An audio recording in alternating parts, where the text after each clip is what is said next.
Bienvenue au webinaire Et si on parlait mutuelle, retraite et prévoyance, les choses s'accélèrent, panorama des changements et perspectives. C'est un événement organisé par la CCI Lyon Métropole Saint-Étienne-Roanne et le groupe Apicil. Pour le bon déroulement du webinaire, nous vous faisons part de quelques modalités. Les micros sont éteints pour un meilleur confort d'écoute. Si jamais vous avez des questions, vous pouvez les poser via le chat ou le questionnaire. Le webinaire est enregistré, il sera publié sur la chaîne YouTube de la CCI. Nous vous enverrons le lien pour pouvoir le visionner à nouveau si vous le souhaitez. À la fin de ce webinaire, une enquête de satisfaction vous sera proposée. N'hésitez pas à nous faire part de vos retours. Et je vais désormais vous donner la parole à notre intervenant du groupe Apicil, Monsieur Villemagne. Je vous laisse du coup vous présenter. Bonjour à tous. Je suis Fabrice Villemagne, responsable du développement au niveau du groupe Apicil sur la zone qui concerne les équipes de Lyon, Saint-Étienne et Valence. On est effectivement sur le créneau de la prévoyance et de la santé, et c'est ce qui va faire l'objet du sujet d'aujourd'hui, à savoir qu'on va avoir 4 parties assez distinctes.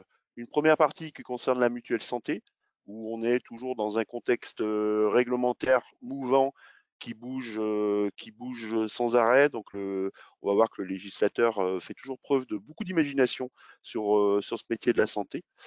Après, on a la fameuse réforme des retraites. Alors, c'est un petit point de situation parce qu'aujourd'hui, on n'a pas encore toutes les modalités de ce qui va se passer, puisque on sait que le gouvernement a prévu plutôt un plan précis en début d'année. Après, on va parler de la prévoyance, donc arrêt de travail, invalidité décès. Ce n'est pas le sujet le plus gai, mais aujourd'hui, il concerne beaucoup d'entreprises, notamment avec les accords de branche.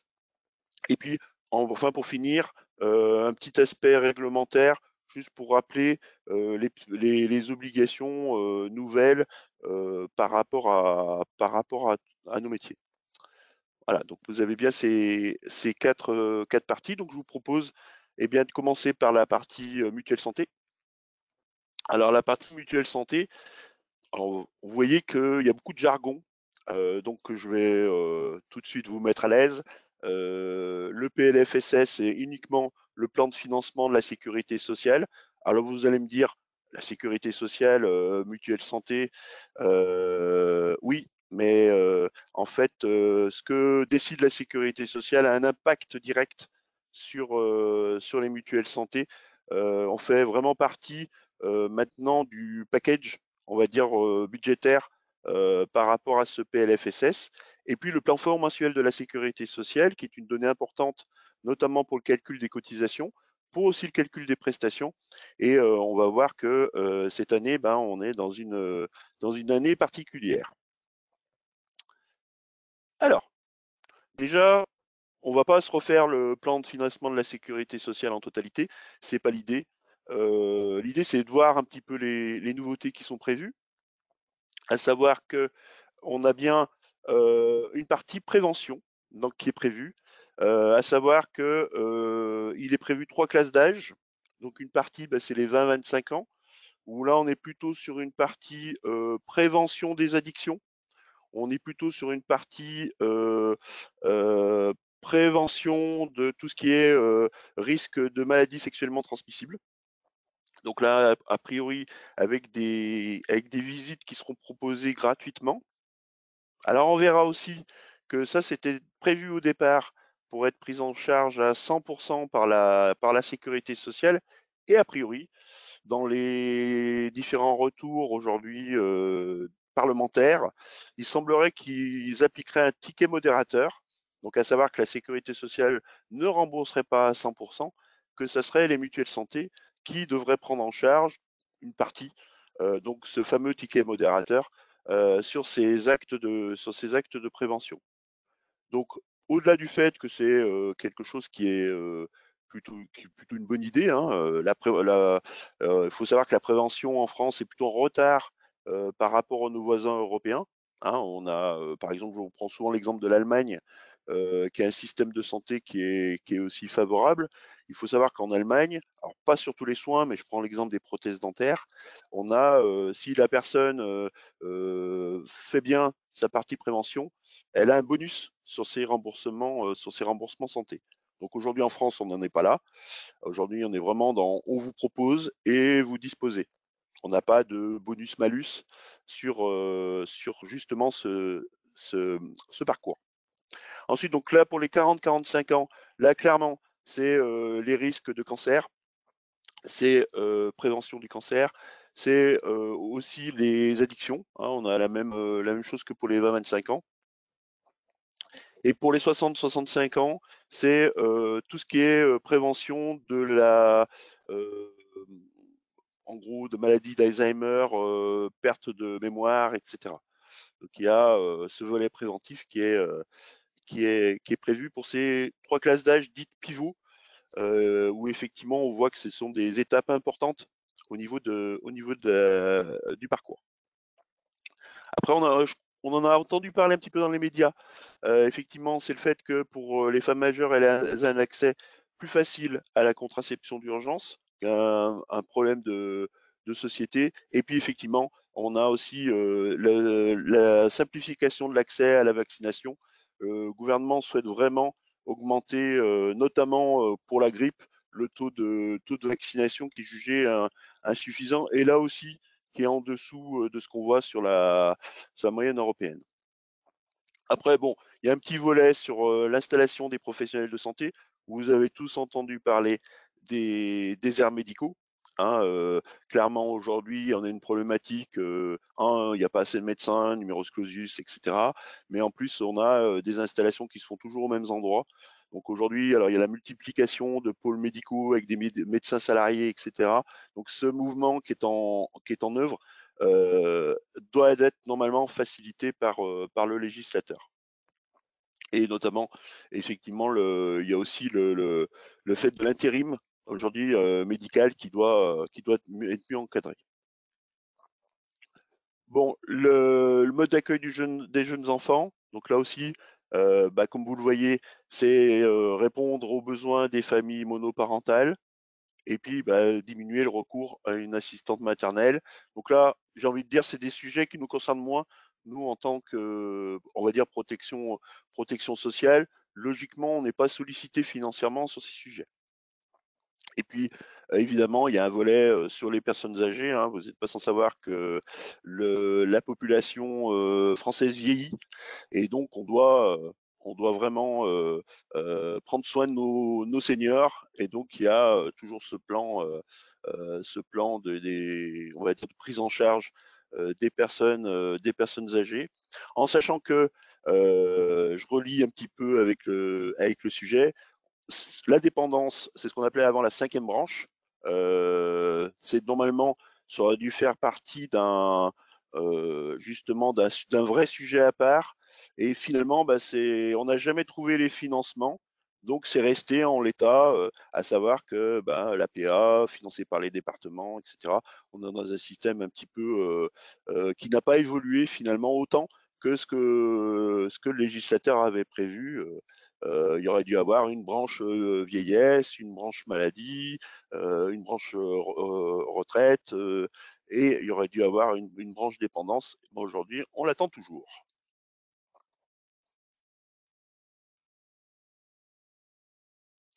Alors, mon slide s'est bloqué.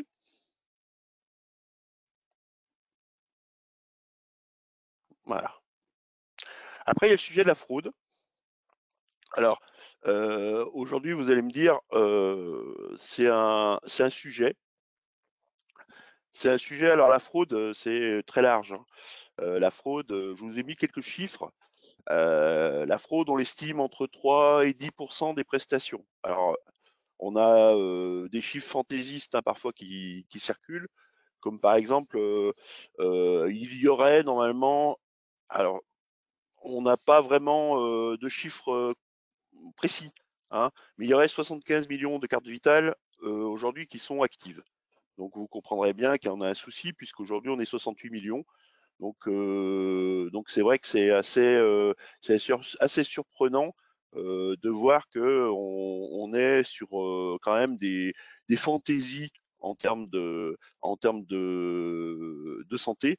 Donc là, pour le coup, il y a vraiment une volonté forte et de la sécurité sociale et des organismes complémentaires qu'aujourd'hui on se sont mis en moyens, parce qu'évidemment, il faut les outils, il faut les ressources pour justement détecter ces abus.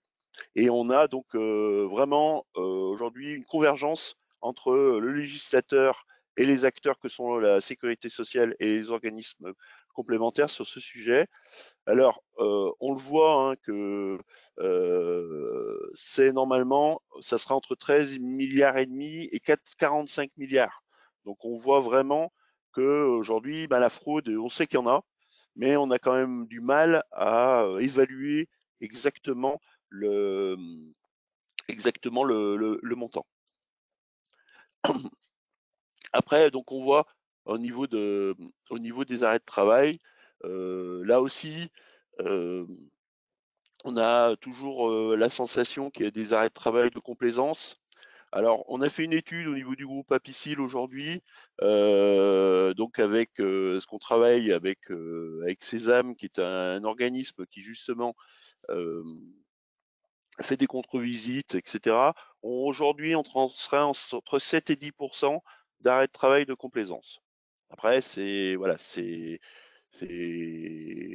y a complaisance et complaisance, hein, on est d'accord, mais voilà, il y a un vrai sujet justement là-dessus, sur justement la fraude et justement ces effets financiers.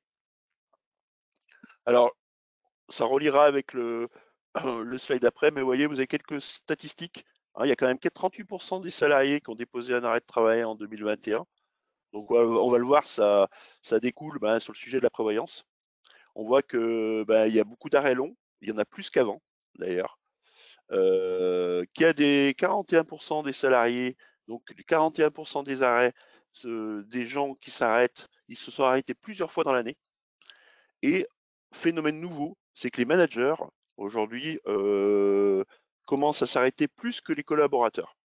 Donc ça, c'est un phénomène nouveau, parce qu'on a longtemps imaginé le cadre qui s'arrête jamais et le non-cadre qui s'arrête pour une grippe. Je fais cliché, hein. C'est vraiment cliché. Eh ben, on voit qu'aujourd'hui, les chiffres démentent justement ce cliché. Alors, qu'est-ce que prévoit aussi donc là, on est vraiment dans le sujet de, bah oui, quelle perspective pour les mutuelles. Donc déjà, on constate donc en 2022 qu'il y a une augmentation, donc ce qu'on appelle l'ONDAM. Alors, c'est tout simplement la consommation médicale. Hein, la consommation médicale, elle a augmenté de 4,9%.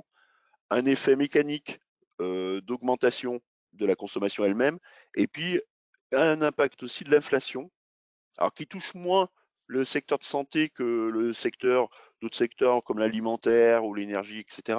Mais on a quand même ce phénomène d'inflation qui impacte, parce que 4,9% d'augmentation, d'habitude on est plutôt entre 2 et 3. On voit que là, il y a vraiment un effet quand même qui se voit. Alors, la sécurité sociale aussi a prévu donc ce qu'on appelle des transferts de charges. Je parlais tout à l'heure de donc effectivement d'avoir un ticket modérateur sur les actes de prévention. Donc vous savez les 3 tranches d'âge pivot. Donc d'avoir un ticket modérateur financé par les mutuelles sur ces actes. En sachant que les mutuelles aujourd'hui sont clairement impactées par le 100% santé. Donc c'est une bonne chose. Ça veut dire que le 100% santé, l'esprit était que celui qui ne peut pas s'équiper en prothèse dentaire, qui ne peut pas s'équiper en lunettes, qui ne peut pas s'équiper notamment en prothèse auditive, qui puisse avoir accès, ça marche. Mais par contre, c'est un coût. Et c'est un coût important, et notamment pour les mutuelles de bas régime, où là, effectivement, on a vu une explosion de ces 3 postes qui fait que forcément, ça rentre en ligne de compte dans le prix total de la mutuelle. Alors, je vous ai mis une donnée qui est importante. c'est qu'aujourd'hui, le marché, enfin, je parle marché en général, hein, vous savez que le marché aujourd'hui de la santé, il y a 3 acteurs principaux. Ce sont les institutions de prévoyance comme Apicil, comme AG2R, comme Malakoff Humanis. C'est les assureurs comme Groupama, comme AXA, Allianz, etc. Et les mutualistes, alors Aesio, Harmonie, etc. Donc là, si on groupe tous ces acteurs et qu'on regarde un petit peu ce qui se passe sur le marché de l'entreprise, donc le collectif, eh ben aujourd'hui, on a un rapport sinistre sur prime de 105%. Et comme je l'ai indiqué, ben ça veut dire quoi 105%? Ça veut dire qu'aujourd'hui, avec 100 euros de cotisation nette, eh ben on règle 105 euros de prestation. Donc vous comprendrez bien qu'on ne va pas vers la baisse des prix au niveau de la mutuelle santé avec ces chiffres-là. Alors, c'est vrai qu'aujourd'hui, on est conscient, tous les acteurs sont conscients que les prix ont atteint des niveaux importants. Malgré tout, on voit que ça ne couvre pas le montant des besoins. Par contre, c'est un peu moins vrai sur le marché individuel, qui est moins déséquilibré que le collectif. Pourquoi? Parce que les prix sont moins négociés. On va dire, hein, une entreprise, je pense notamment ou les grands comptes ou même les grosses PME ont quand même une capacité de, de négociation que n'a pas le particulier qui prend le prix catalogue. Et effectivement, ça se retrouve au niveau de ces fameux S sur P, alors sinistre sur prime, qui guident, hein, les évolutions tarifaires. Alors, une chose aussi, c'est que beaucoup de contrats sont indexés donc sur le PMSS, donc le plafond mensuel de sécurité sociale. Donc il est prévu alors une hausse de 6,9%, ce qui le portera à 3 666 euros au lieu de 3 428 aujourd'hui. Alors, c'est historique, parce que jamais, moi ça fait 25 ans que je fais ce métier, jamais je l'ai vu augmenter de cette manière-là. Mais clairement, en fait, c'est lié à un rattrapage, puisqu'il n'avait pas évolué depuis 2020. Donc, plus on ajoute le facteur inflation, et ben évidemment, on se retrouve avec une augmentation brutale, on va dire, qui a un vrai impact, on le verra plus tard, sur les cotisations. Et puis, effectivement, je vous parlais tout à l'heure de maintenant la prévoyance, la santé, on est de plus en plus, quand on est entreprise avec des salariés, on est de plus en plus lié à des accords de branche qui imposent ou pas, mais qui beaucoup maintenant imposent des accords de branche, donc des contrats de prévoyance ou de santé. On voit que 40% sont sur le plafond mensuel sécurité sociale. Donc évidemment, on va avoir un impact sur les tarifs par rapport à ça. Voilà. On voit que finalement, même si un contrat ne bouge pas en termes de taux, mais par contre qu'il évolue juste avec le plafond, on est juste à l'équilibre en termes de S sur P, un rapport sinistre sur prime, en reliant avec les 105% que j'avais évoqués avant.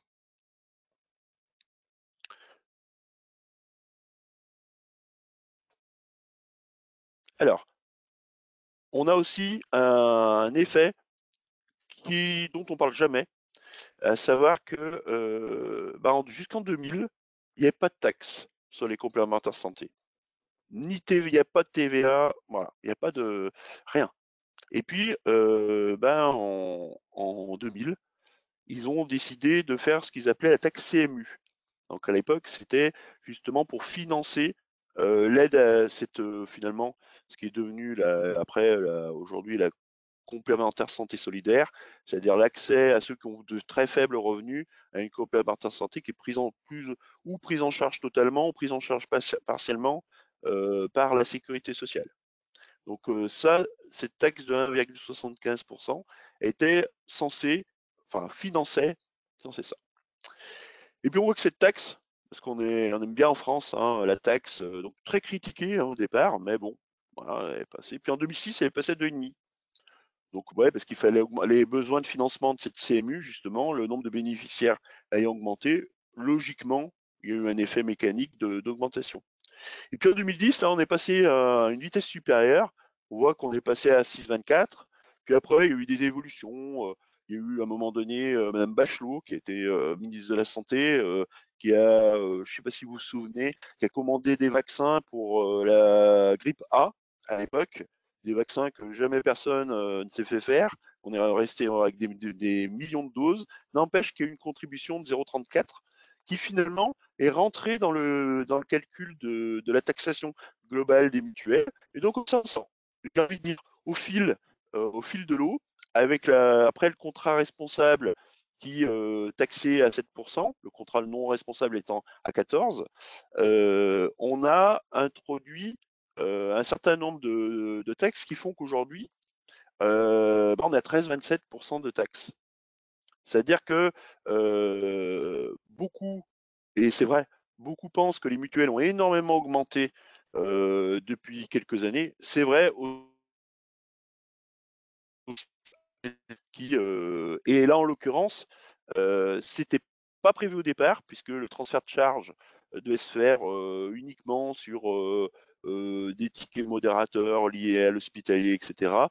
A priori, le Sénat a voté un amendement pour augmenter la taxation de 0,8%.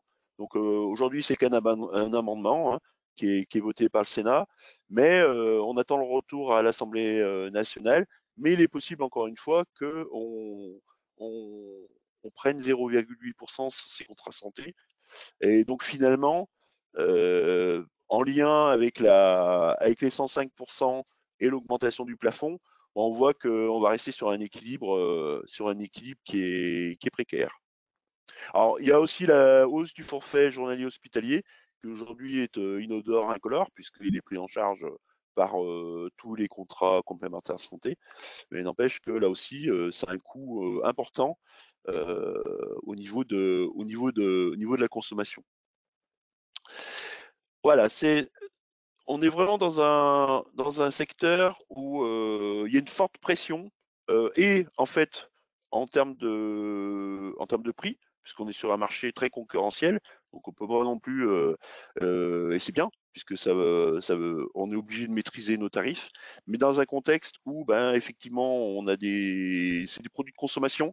Hein, aujourd'hui, on n'est plus vraiment dans de l'assurance, donc là, on est vraiment sous forte pression au niveau de la consommation et forte pression au niveau du législateur qui, dès qu'il le peut, récupère de l'argent. Je prends l'exemple de la taxe Covid, qui a été sur 2020 et 2021.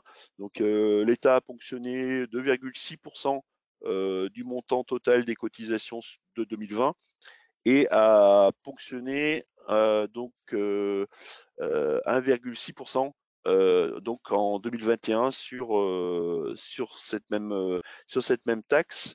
On était le seul secteur finalement à être taxé alors que les assureurs auto qui ont eu moins de sinistres étant donné la baisse de trafic liée notamment au confinement, eux par contre on leur a rien demandé.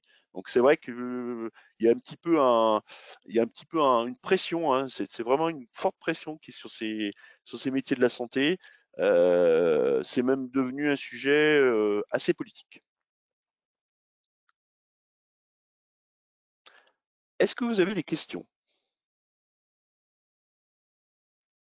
J'ai beaucoup parlé. Alors, moi, je vois une question. Oui. Grande sécu, on en est où? Ah, la grande sécu. Alors bah, je parlais de politique. On est vraiment dans le politique. À savoir que depuis longtemps, notamment l'aile gauche, hein, c'est plutôt un sujet gauche, extrême gauche, souhaiterait que tout le monde soit au régime de la sécurité sociale et qu'il n'y ait plus de mutuelles privées. Hein, c'est ça l'idée, que tout soit géré par la sécurité sociale. Donc aujourd'hui, c'est un projet qui en fait a, a beaucoup de, a beaucoup de mal à sortir il y a deux choses à prendre en compte. C'est que déjà, si on voulait financer l'ensemble donc si la sécurité sociale voulait financer la totalité des soins, hein, pris en charge par les complémentaires. Il faudrait donc augmenter les cotisations. Il faudrait donc passer par il y aurait un système où quelque part, ça serait plutôt les entreprises qui paieraient pour les particuliers, puisqu'on serait dans un système unique. Aujourd'hui, ça coince. Clairement, le patronat, quand il a un petit peu les estimations, il a eu quelques estimations, ils ont grimpé au plafond. Hein. Et puis il y a une deuxième chose, c'est que on est dans un système où aujourd'hui, il faut avoir en tête que soit 2 tiers des dépenses de santé ont lieu après 65 ans. Donc ça a un coût énorme. Et effectivement, ça voudrait dire qu'un régime unique ferait on ferait peser quelque part aux actifs et aux entreprises le poids de justement de ces seniors. Et la solidarité coûterait cher. Donc c'est pour ça qu'aujourd'hui, c'est une idée qui ressort régulièrement, mais qui a du mal à être mise en pratique pour des raisons clairement financières. Et puis après, il y a l'impact social, hein.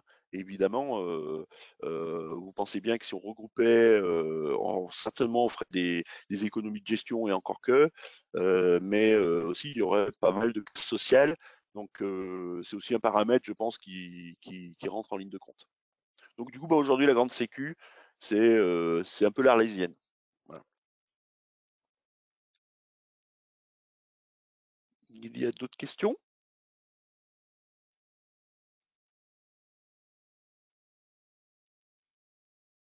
Bon, on parle réforme des retraites alors? Vous en êtes d'accord? Allons-y. Alors, la réforme des retraites. Alors déjà, exit la réforme à points, donc qui était tant décriée avec, vous savez, l'âge. Au début, c'était les personnes à partir des personnes nées en 73. Après, c'est passé en 78. Bon, puis c'est passé à la trappe après.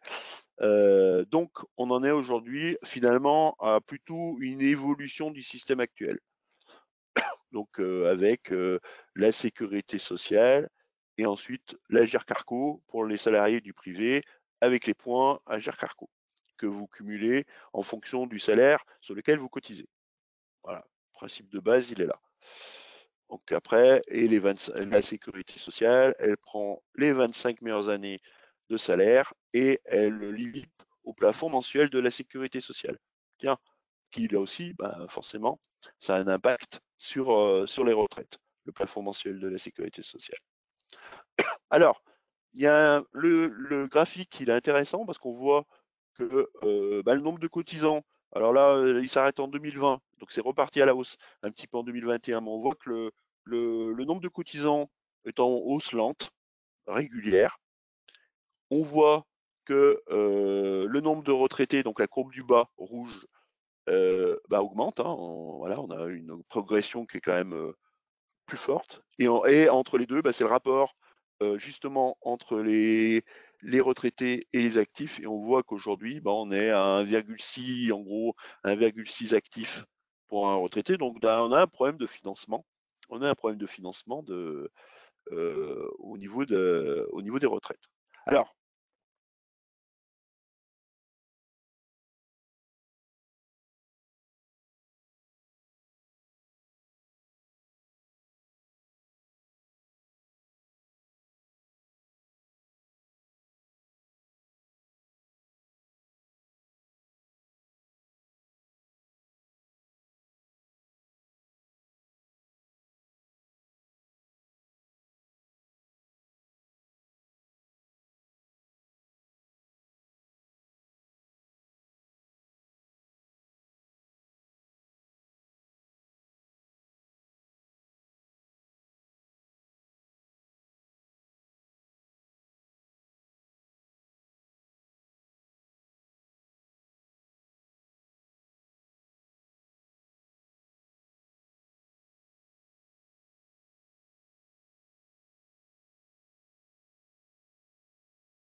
est-ce que tout le monde m'entend? Alors, le son a été coupé pendant un court instant. Nous t'entendons de nouveau. Par contre, Bien. j'ai coupé la caméra. Je pense qu'il y a un petit souci de réseau. Donc, au moins, on pourra avoir une meilleure qualité de son. Ok. Merci, Marlène. Effectivement, ça m'indiquait que la connexion avait été interrompue. Donc, alors oui, justement, j'étais en train d'évoquer le fait que, avec une démographie normalement qui va évoluer avec un nombre de retraités qui logiquement devrait baisser d'ici 10-20 ans. La classe d'âge aujourd'hui la plus nombreuse, c'est la classe 1963. Donc on voit un petit peu le maximum à quel moment il va se produire. Donc aujourd'hui, on a quand même donc voilà, le gouvernement est depuis des années, hein, on va dire nourri à il faut augmenter l'âge de départ à la retraite, c'est pour le bien, pour financer pour les générations futures, etc. Alors, le problème est plus complexe que ça, mais aujourd'hui, ce qui est prévu, donc c'est que en fait, tous les ans, donc à partir de 2023, ils augmenteraient de 4 mois par an le départ à la retraite. Donc aujourd'hui, vous savez que l'âge de départ, si on a tous ces trimestres, c'est 62 ans. Si on a si on remplit les 4 critères cumulatifs de carrière longue, on peut partir aujourd'hui à 60 ans. Donc ça, c'est un sujet, hein, la pénibilité, donc il va certainement être revu. Qu'est-ce que c'est que la pénibilité, sur quelle branche d'activité. Ils vont peut-être revoir aussi les carrières longues, en sachant qu'il y en a de moins en moins aujourd'hui. Et donc ça nous amènerait en 2031 à l'âge de 65 ans. Donc, donc on revient finalement à ce qui existait avant 81, puisque avant 81, l'âge de départ était à 65 ans. Après, ce qui n'est pas dit aujourd'hui, parce que les deux sont liés, au niveau des complémentaires, si aujourd'hui vous partez à 62 ans et que vous prenez votre retraite tout de suite, vous en avez un abattement de 10% au niveau de la retraite complémentaire à Carco, ce qui fait que la plupart des gens attendent une année supplémentaire, donc partent à 63 ans pour avoir finalement leur sécurité sociale un petit peu majorée et leur partie à Carco en totalité. Donc ça aujourd'hui, si jamais ce système perdurait en étant décalé à 65 ans, ça voudrait dire que les gens partent à 66. Bon, aujourd'hui, on n'est pas là, mais parce que c'est focus sécurité sociale, mais il faut toujours penser derrière aux complémentaires qui, notamment au niveau des cadres, représentent parfois plus que la part sécurité sociale, qui, comme je disais tout à l'heure, est limitée au plafond mensuel de la sécurité sociale. On a aussi la promesse. Alors avec l'inflation, ils vont pas bien. De toute façon, on va pas bien avoir le choix d'avoir un minimum de à 1100 euros. Hein, donc ça, c'est quelque chose qui est prévu. En tout cas, c'est, je crois, même une promesse de campagne, si je me trompe pas. Et enfin, il y a l'indexation des pensions de retraite sur l'inflation. Alors, quand même, ce que je voudrais dire aussi, c'est que euh, on est quand même dans un système un petit peu, je cherche mes mots, un petit peu hypocrite, parce que notamment au niveau de la GIRCARCO, donc les caisses de retraite du privé, aujourd'hui on parle souvent en valeur du point. Voilà, le point GIRCARCO, effectivement, la valeur du point, elle évolue très peu. Elle évolue pas du tout en fonction de l'inflation, voilà. Et il y a surtout un autre paramètre dont on ne parle alors absolument jamais, c'est la valeur d'achat du point. C'est-à-dire que je cotise pour 100 euros de salaire. Avant, j'avais le droit à 10 points parce qu'il valait 10 euros en prenant mon calcul. C'est pas ça, hein. Petit à petit, on a augmenté la valeur d'achat du point. Donc pour 100 euros de salaire cotisé, finalement, au lieu d'avoir 10 points, j'en ai plus que 9, puis plus que 8. Et c'est ce grignotage qui se fait depuis des années, parce que alors, par contre, la valeur du point, elle a eu pris 3-4% par an, hein. Donc, alors que le point augmentait de 0,8. Voyez. Et ça, c'est quelque chose qu'on retrouve. Et je vous invite vraiment à le faire pour ceux qui justement sont concernés, c'est d'aller sur le site Agir Carco qui est bien fait et de voir un petit peu où on en est en termes de relevé de points et de voir un petit peu les simulations qui sont prévues. Alors, les simulations, elles risquent d'être caduques avec la réforme, forcément, puisqu'elles prennent en compte les paramètres d'aujourd'hui. Mais n'empêche que on voit bien, quand on a un salaire régulier sur plusieurs années, que le nombre de points acquis au titre de la GIRC-ARCO eh ben, fait qu'on voit que le nombre de points baisse. Et forcément, ça va avoir un impact sur les retraites futures. Donc au-delà du fait que finalement on durcisse les critères d'entrée en retraite avec les 65 ans, etc., on a quand même aujourd'hui une baisse mécanique des pensions qui est en train de se faire. Et c'est vrai que c'est inodore incolore. C'est-à-dire que ça passe depuis des années comme ça. Donc je peux déjà m'avancer pour dire que le retraité de demain sera moins riche, enfin plus pauvre que le retraité d'aujourd'hui. Ça, c'est clairement évident et tous les calculs, de toute façon, y amènent. Et de toute façon, il faut aussi être conscient que s'il y a une réforme, c'est pas pour que les retraités y gagnent. Donc, voilà, c'est vraiment aujourd'hui.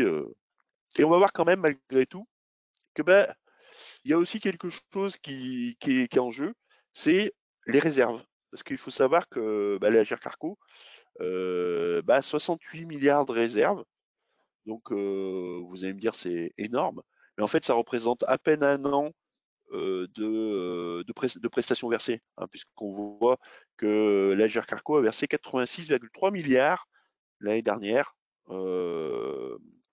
Et on a vraiment une idée que finalement ces réserves qui paraissent moi 68 milliards, quand on m'annonce le chiffre, je dis waouh, c'est énorme. Ben, en fait, quand on se rend compte que c'est 80% de ce qu'on verse en une année, ouais, finalement.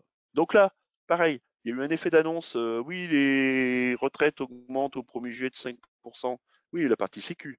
La partie Agir Carco, c'est passé, etc., puisque le fonctionnement est quand même pas le même. L'augmentation n'a eu lieu qu'au 1er novembre. Donc par contre, effectivement, une augmentation de 5,12. Voilà. Et puis il y a une augmentation du point quand même qui suit. Le point, il n'avait pas beaucoup évolué hein, ces dernières années, il pouvait se le permettre. Et puis, eh ben, effectivement, il y a et ça par contre c'est clairement alors normalement ça devrait se faire pour le 1er janvier 2024, il y a eu beaucoup de dates annoncées par rapport à ça. C'est que aujourd'hui le recouvrement des cotisations qui se faisaient par les caisses de retraite se feront par l'URSSAF à partir du 1er janvier 2024. Alors, je pense qu'il y a pas, c'est pas pour nous délester de cette activité, c'est plus pour prendre la main sur les 68 milliards de réserves, je pense. Après, je m'avance peut-être un peu, mais je pense qu'il y a il y a un petit peu de ça. Et il y a même un projet que ça serait les pensions seraient payées par les URSSAF dans un échéance 2029-2030. Mais bon, d'ici là, il y aura de l'eau qui aura coulé sous les ponts. Mais n'empêche qu'aujourd'hui, on est sur sur une réforme finalement qui est plus dans la qui est pas systémique. Finalement, on est dans une réforme plus une évolution du système actuel, Après, quid des régimes spéciaux voilà, on a vraiment. On va par contre là, je parlais tout à l'heure de la grande sécu, mais on va quand même là par contre, et d'ailleurs la fusion Ager-Carco en est un des moyens. On va vraiment là, un petit peu vers la caisse unique. On y va assez rapidement. On a vu la simplification qu'il y a eu au niveau des indépendants aussi. Voilà, petit à petit, au départ, il y avait un certain nombre de caisses innombrables, des régimes innombrables. On voit que finalement, maintenant, il y a une convergence notamment dans le privé, pour avoir tout le monde à la GERC-ARCO.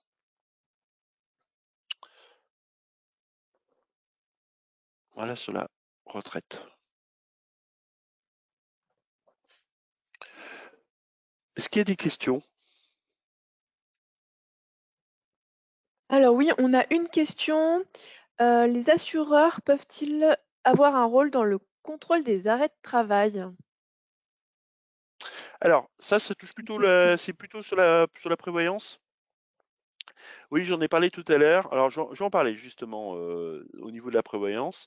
Et oui, ils peuvent avoir un rôle sur les arrêts de travail, puisque autrefois, on a été très longtemps sur le système la sécurité sociale paye, les organismes complémentaires payent. Cette doctrine a changé. Donc aujourd'hui, les assureurs, les mutualistes, les paritaires comme nous, peuvent avec bien sûr un dispositif de médecins, conseils, etc., peuvent très bien, avec l'accord de l'entreprise, par exemple, dire bah voilà, je contrôle le salarié et bah moi si je juge avec des critères objectifs évidemment que l'arrêt n'est pas justifié, eh bien j'interromps mes indemnités, en tout cas moi en tant qu'assureur. Donc le complément de salaire et la sécurité sociale, par contre, elle peut éventuellement, alors parfois ils arrêtent, eux aussi, mais ils peuvent aussi continuer à payer. Alors c'est un petit peu d'ailleurs l'ambiguïté du système. D'ailleurs, finalement, si l'arrêt n'est pas justifié, on devrait arrêter les deux prestations, sécu et on va dire complémentaire. Bah, aujourd'hui, c'est pas encore voilà, le cas, mais n'empêche que oui, effectivement, alors ça reste encore assez limité, hein, parce qu'il y a des freins, voilà, il y a des freins, puis des entreprises aussi qui ne le souhaitent pas, hein. Mais globalement, oui, oui, de plus en plus, c'est un phénomène qui est en augmentation, hein. Comme je vous le disais tout à l'heure, effectivement, on a mesuré que 7 à 10 des arrêts étaient de complaisance vus à piscine, hein. Après, c'est pas voilà, après aussi, c'est des chiffres qu'il faut prendre avec prudence parce qu'évidemment, on est toujours dans une logique, ben, on cible un petit peu là où on pense que. Donc forcément, ça augmente un peu le taux entre guillemets de sinistres justement observés non justifiés. Ben, ça fait le lien avec la prévoyance, du coup. On avait une deuxième question aussi Oui. avant. La réforme à points est-elle enterrée? Et ben, comme je disais tout à l'heure, oui. Pour l'instant, bah, de toute façon, ils ont tenté le coup, hein. Ils ont vu que ça passait pas, que c'était compliqué. La crise Covid les a a tout arrêté. Donc en plus, il y avait eu ça. Il y avait eu des textes hein, qui avaient été adoptés par l'Assemblée nationale. Donc on était tout proche, hein, on était vraiment tout proche de qu'elle se réalise. Après, ça posait beaucoup de problèmes techniques aussi, hein. Vous imaginez bien, le système à point d'aujourd'hui, traduit, etc. pour les nouvelles générations. Enfin, voilà, c'était quand même complexe à mettre en œuvre. Et donc, bah, aujourd'hui, oui, on peut imaginer qu'elle a enterré de sa belle mort. Oui. Il y a d'autres questions? Non, on est bon. Allez, on est bon. Alors, on peut parler prévoyance. Tu me dis, Marlène, hein, si je dépasse un peu. Alors, donc là, rapidement. Donc, s'il y a une réforme des retraites, ça a un impact sur la prévoyance.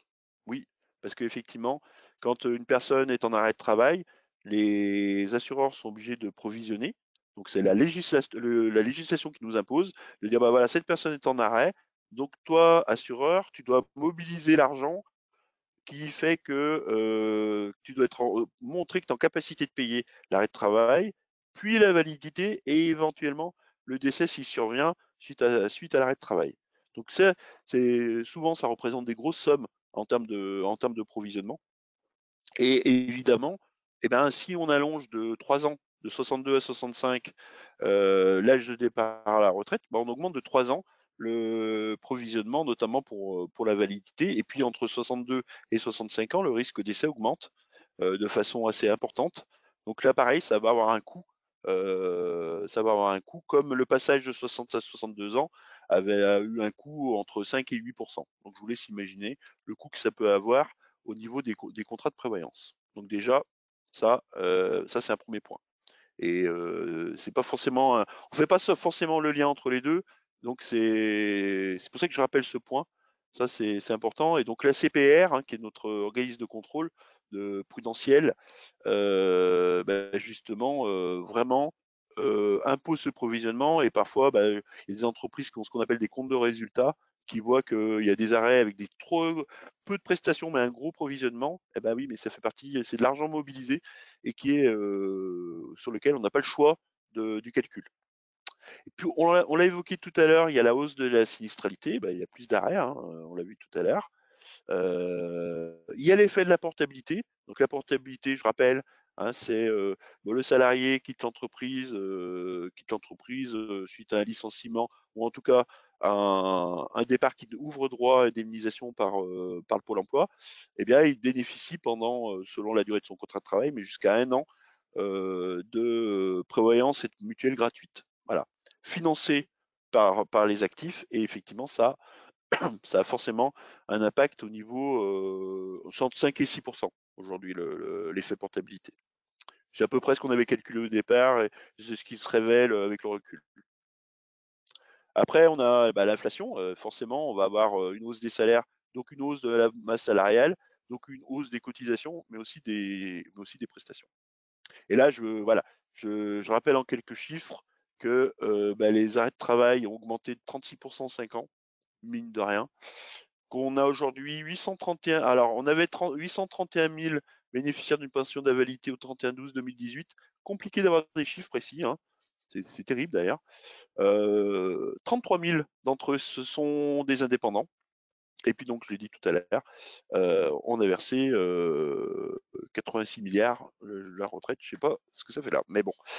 N'empêche que on est sur des, voilà, au niveau de la prévoyance, ça va plutôt dans le sens de peser sur les régimes et donc forcément de peser sur les cotisations.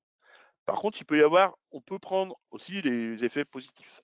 Déjà, le PMSS, la hausse du PMSS va faire augmenter la T1, donc les 40 et quelques mille, et faire baisser la T2, notamment, ça va avoir un effet mécanique de petite baisse au niveau des prévoyances cadres, puisque c'est souvent eux qui dépassent la T1.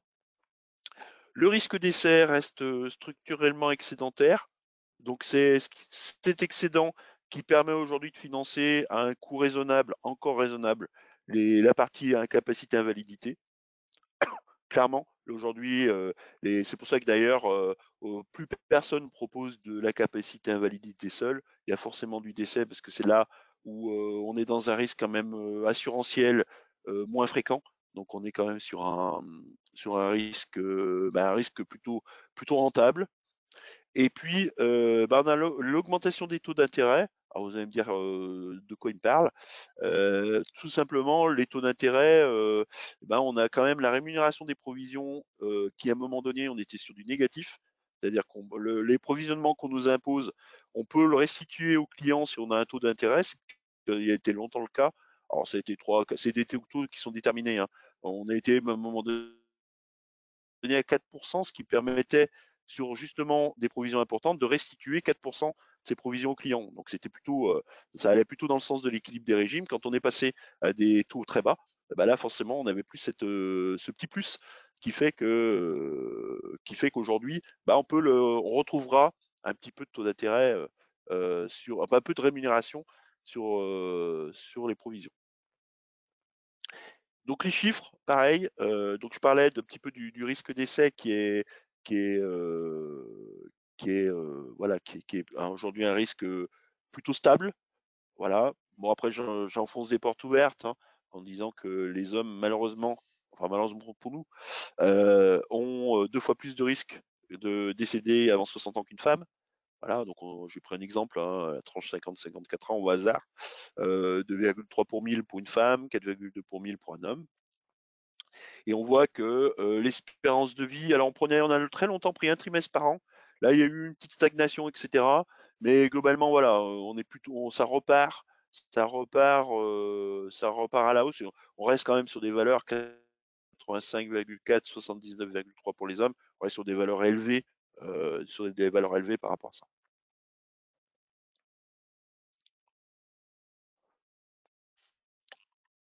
Des questions?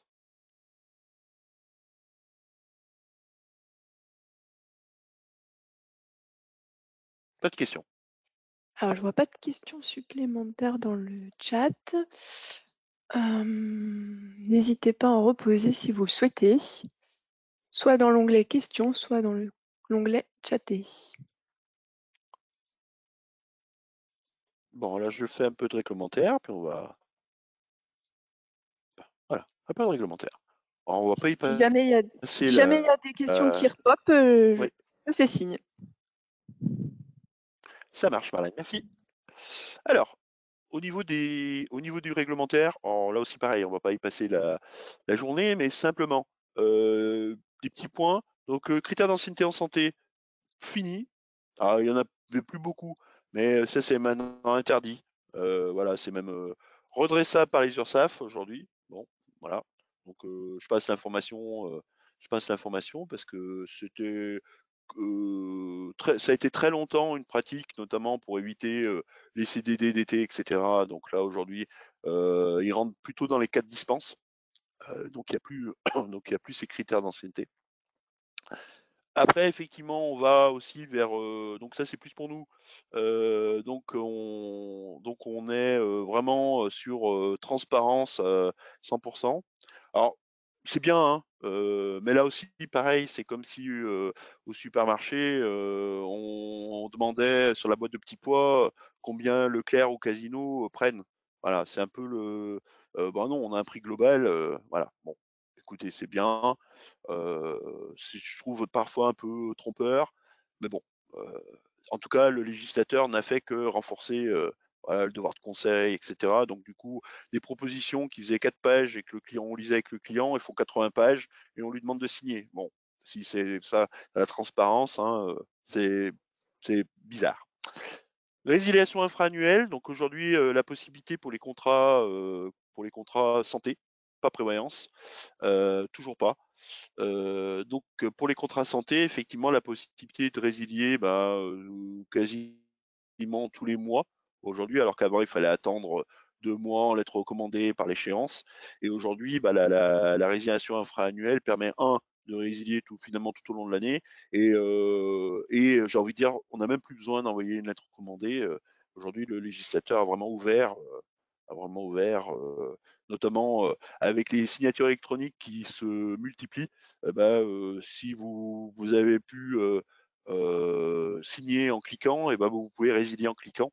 Donc c'est la résiliation en 3 clics, mais on est dans cet esprit de liberté au niveau de, au niveau de la santé. Et il y a un peu la même logique aussi au niveau de l'assurance emprunteur. Voilà, l'assurance emprunteur aussi, mais pour l'instant, il n'y a pas la prévoyance. Une chose aussi, c'est donc les catégories professionnelles objectives. Donc souvent, on couvrait les cadres, les non-cadres, les employés, les ouvriers.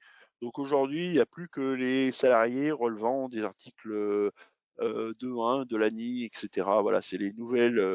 Donc ça, c'est des catégories qu'il va falloir juste mettre en conformité. Et vous avez.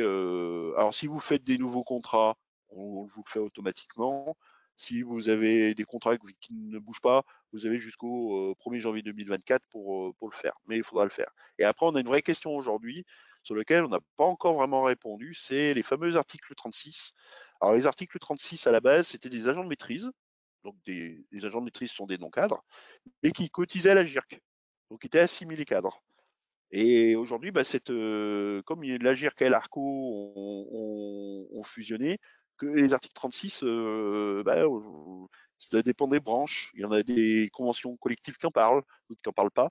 Et parfois, quand il y avait des régimes spécifiques sur cette catégorie, on se pose la question cadre, on les remet avec les non-cadres, souvent, mais quand ils étaient sur des régimes santé souvent plus forts, ça pose quelques difficultés au niveau des articles 36. On a un peu du mal à savoir exactement, c'est exactement ce qu'il faut faire. Donc on attend les précisions. On a jusqu'au 1er janvier 2024, mais ça va vite là. Donc, donc voilà un petit peu au niveau du réglementaire.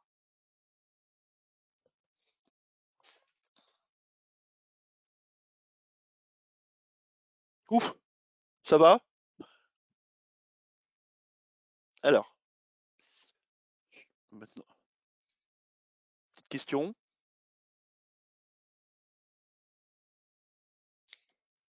Il n'y a pas eu de questions complémentaires pour le moment. Bon, donc c'est que j'ai été clair. Alors si je fais une phrase de conclusion, quand même, donc de dire déjà, merci déjà de m'avoir écouté. J'espère que le contenu vous a intéressé, hein. N'hésitez pas à partager votre avis, hein, comme l'a dit Marlène, avec l'enquête de satisfaction. C'est des sujets sur lesquels on peut échanger, hein, pas de souci, je vais vous mettre mes coordonnées. Euh, et donc n'hésitez pas, ça peut avoir des questions plus précises sur son cas personnel, ou cas de son entreprise, ou son cas personnel. Parce qu'évidemment, quand ces sujets-là ne touchent pas que les salariés d'entreprise, ils touchent aussi nous en tant l'indépendant, c'est des sujets qui nous concernent tous. Et donc encore une fois, je vous souhaite vraiment merci et à très bientôt. Et une excellente journée. Marlène, un petit mot? Merci Fabrice Villemagne de nous avoir fait part de ton retour sur cette matinée. Merci à tous pour votre écoute et nous vous souhaitons effectivement une très belle journée. Merci à tous. Au revoir. Au revoir.